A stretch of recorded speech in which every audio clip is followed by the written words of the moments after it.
So this week in poker news, poker headlines, I mean, the big story is still the grudge match. It was supposed to be today. Like, I was looking back at our notes, Maureen, like, we've been saying November 1st, November 1st, November 1st. And then this week they're like, no, it's going to happen later in the week. Everything seemed to change. And then, Maureen, you have some updates from around the globe.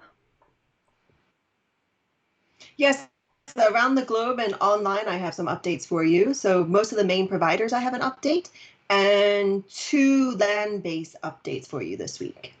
Let's jump right into the DNEG's Polk drama. Yeah, so the grudge match, it was supposed to be today. I was looking back at our old notes. Like last week, we're like, okay, November 1st is the date.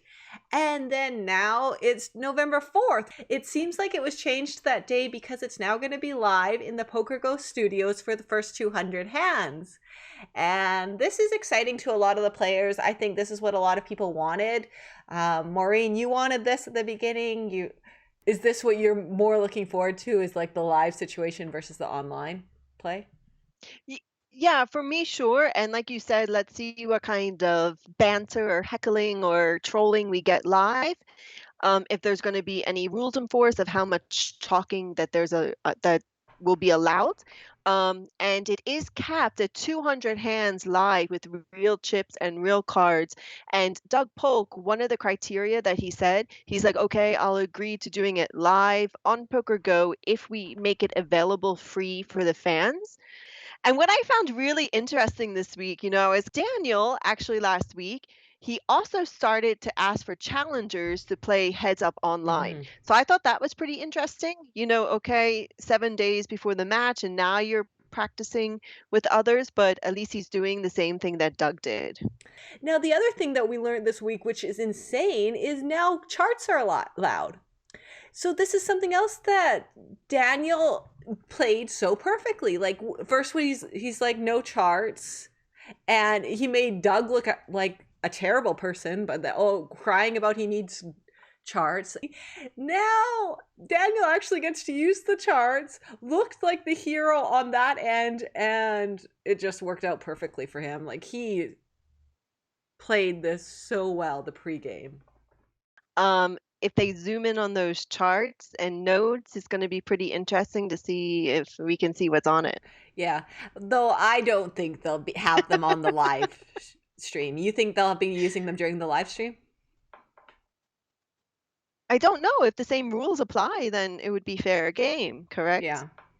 I'm kind of looking forward to it being over. Like, I'm looking forward to the results, kind of like the election. I just want it to be over. The results I want to know. Doug tweeted, I decided to change desks, and it looks like I fried my computer that has all my notes and charts without making a backup. But don't worry, Z-Frame's here to help. He said he's here to help. 1, make a pair, and 2, bet. Because, not only is it funny to me, but also with the text font he used, like a little child, I was like, oh my God. Jonathan Duhamel, who won the 2010 World Series of Poker, is in a legal battle with the CRA, which is the Canada Revenue Service.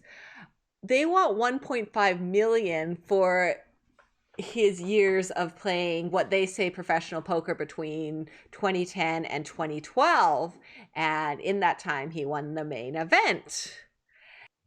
The only way that taxes are, or that gambling is taxable in Canada is if you're using it as a business. For a person to be in the business of gambling, it must be provable that they expect to receive a recurring income. So I talked to some tax authorities, some friends, and some people that have worked on cases like this in the past. So they've tried to go after 2 high stakes players in the past in Canada, and both of them won their cases.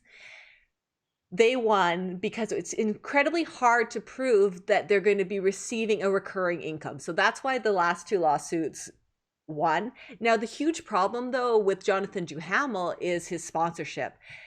And this is what I was always under the impression of, is you can play poker professionally as a poker player and not be taxed in Canada on your winnings, except you must pay for your sponsorships. The huge issue that I have is that, and Canadians in general have, is we don't like going to the US to play tournaments because we get withheld 30%.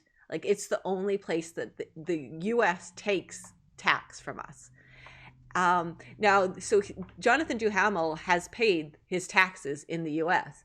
Now, the government needs to, if their Canadian government now wants tax money from him, they need to give him a foreign tax credit for the amount that he's already paid in the US. But all of this is new territory. I said that the precedent has always been that poker players have won against CRA. Yeah, so there's so many different factors, in my opinion, for this, right? So if we apply these concepts to other countries, right? So if we're playing poker, then do we need to keep in mind, if I sell action, will the government think of me as a pro, right? If I sold action and cash very big, will my tax authorities take that into account when taxing me as part of my income? You know, can I write off my travel to all these tournaments if I'm considered running a business and being a player? And the ultimate question that comes up a lot is poker a game of skill or is it a game of luck? It's insane to me to think that Jonathan winning the main event, luck was not involved, right? Like, to a huge factor. Winning the main event takes a great deal of luck. You can be the best player in the world and not win the main event, right? Moving on to, okay, our trivia question. This is a new category this week. Jonathan Duhamel outlasted 7,318 players to win the 2010 World Series of Poker main event. How many entrants did Phil Hellmuth outlast to win the 1989 World Series of Poker main event? But from what I read about WSOP history and from what I understand, I would say less than 400. That is correct. But I It's less can't than 400. give you an exact It's number. a lot less than 400. Kai Berry already got it correct that it is 177. I mean, I knew numbers were low in the 80s and 90s for the WSOP, but 177, I Yeah, it didn't doesn't expect seem it to like a be main that event. low. It's like a World Series of Poker Europe main event. Mhm. Well, congratulations. Okay, so that was our trivia topic. We're going to make Maureen in charge of next week's. Our next topic I just found out about thanks to you guys, but it's just a quick one that I just want to congratulate Marley and Spraggy because I adore Marley. She's such a sweetheart. I was shocked at this news, but I'm really like happy for them.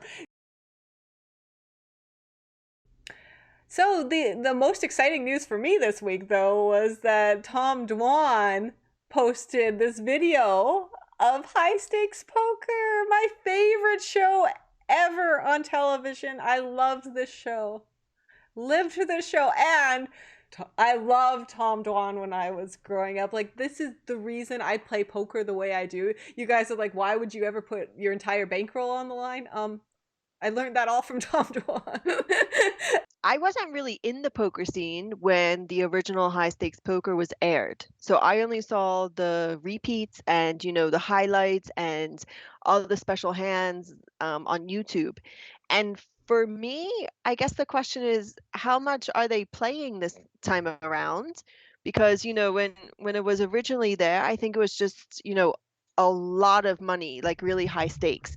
But I think today, in today's poker world, there's a lot more, you know, the 10Ks, the 25Ks, the 50Ks, 100Ks. So then does it lose some of its value to have this high stakes poker classification? It's still a cash game, though. I think like that's what I don't get. Like, to Yeah. me, cash games are just so much more exciting when there's real money on the line. And Chad is always telling me no, tournaments are more exciting. So I don't get that because, like, every hand you're talking about thousands of dollars in a decision that you can actually see and visualize this player losing that. So I think one exciting component is so you have Dwan and Ivy, right, and Helmuth from the old version, and now they're here in the new version with like the new players around them. So I think that'll be an interesting dynamic to see, and possibly, you know, some comparisons between the past and the future and playing style. And honestly, that's always what poker, high stakes poker has been. We had players, we often had the main event winner at high stakes poker, and then all of these like legends like Sami Faha and like these people that had been playing that game for such a long time. And so there was this dramatic difference between players that were new to this stakes and these players that did it all the time. So I don't think that will be any different from previous high stakes poker. Now, the commentators, my favorite commentator of all time is Gabe Kaplan, and they fired him from high stakes poker. I think that's going to be an important choice who they choose. Like Norm Macdonald was the second one, and I still loved high stakes poker, but I liked it more on mute. Let's move on to updates from 888 Poker. PokerNews ran an exclusive this week, announcing the new 888 Poker app launch. And in some of the pictures that they use, you can tell automatically the biggest change, and that is they switched to the vertical format. The format allows up to 4 tables to be played at once. And like these other play money apps that we see out there, you can do your player tags, and tagging the player, then you just get like the icon, you know, of a chicken, a donkey, shark, something like that, that you can tag your different player types. Then they also added the throwables. So again, we saw this at Poker Stars, but I believe Poker Bros was the first one to have the throwables. So, you know, you can get like the poop is the famous one, right? Have the poop, throw at them if someone's making a bad play, or, you know, throw a lucky horseshoe ring. So now 888 app has these new throwables in their client. They also brag that it's easy to slide now between the poker, the sports, and the casino section. So do you feel like this is poker driven, or is this just a way to get more people to the casino more easily? So I would say, yeah, probably it's easier, especially with the features, to then do poker, do the sports betting, and do the casino. But one more point for GG Poker. They also announced this week that if you win a hand in a big pot, you can now click and get a splash dance feature from Daniel Negreanu. So that's a picture on your screen now. So Daniel comes up and does this like little crazy dance. So if that appeals to you, that feature is now available. Who does that appeal to? I don't know, but they launched it. Who does this appeal to? Who wants Daniel dancing in front of them? Okay, so shall we move on to the next topic? I have another WSOP update for everyone. Oh my god. The only news this week that really came up on my radar was WSOP.com addressing the debacle from October 22nd when they had the geolocation outage. Many player complaints because the whole east coast of the United States had a geolocation outage. They were frozen out of the event. There was still a winner crowned for event number 8, and the ring was given. The players still complained. So on October 27th, WSOP.com did tweet this, that all 1,072 entries affected by the outage on Thursday, October 22nd have been refunded. So apparently they were only refunded 1 bullet. So my question to you is, I don't get why you would ever get more than 1 bullet, right? Like you've already been knocked out. If you had bullet 1 and then got blinded out, then had your client set for automatic rebuy, which I know is an option on WSOP.com, then they automatically rebought you while you were still timed out, then I could kind of see the argument. That makes sense. Right? And finally, we have a flag. Oh, yeah, flag. Battle Born. Nevada? Yes. Ding, ding, ding. So, news from Nevada, the big news coming out of Las Vegas was the opening of Circa, which is in downtown Las Vegas, the adults only resort. And I mean, just check out those pictures. It's just like crazy. And look at this next picture. Like, oh my God, it's a swimming pool, and you can basically swim and watch the sports. It's called the stadium swim. Oh, wow. Yeah, that's And there's beautiful. 2 pictures. Yeah, and if you click on the second picture, I mean, just look at the aerial view. Look at how big that screen is. I mean, that's just like crazy. Yeah, what a shame this is downtown. Otherwise, it's got so much going for it. So yeah, this is our now time, Sundays at 12 p.m. for me. We're seeing if it works for you guys. Like, the thing is, a lot of people are actually grinding at this time. Okay, guys, have a great day. Thanks again for joining us, and we will see you again next week. Bye. Bye.